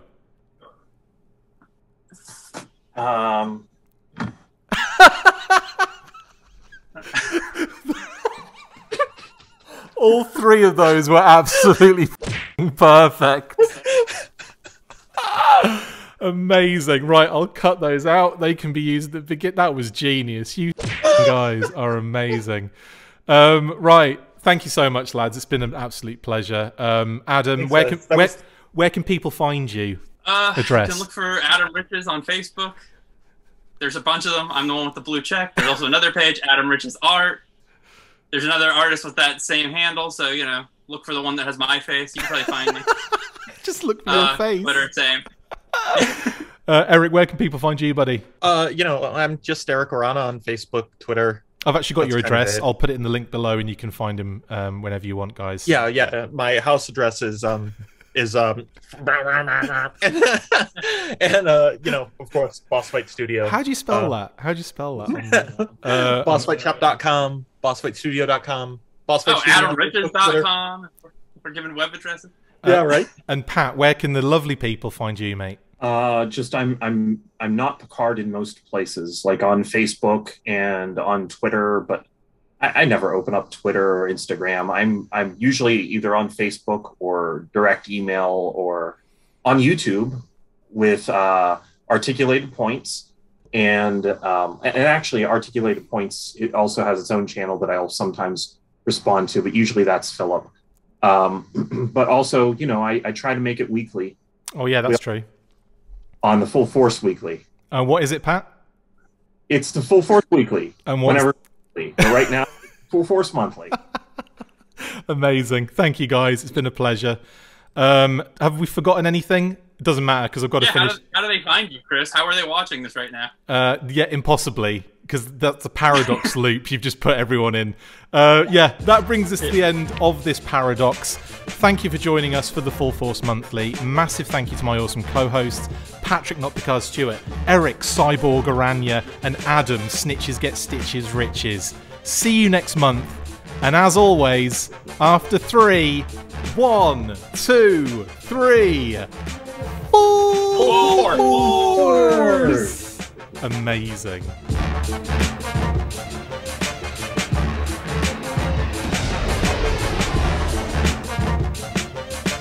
Make sure you get involved with the discussion by liking, sharing and commenting on these videos, and as always you can keep up with the show after listening by following on Twitter @TheFullForce, liking the Facebook page facebook.com/TheFullForce, and if you would like to contact the show you can message us on either of those platforms with feedback and questions. We also have a Patreon page, so if you want to show your support for the show, see your name up in lights on these videos, or enjoy exclusive bonus content, then check out patreon.com/TheFullForce podcast, or click on the link on any of the posts this podcast appears in. Full Force!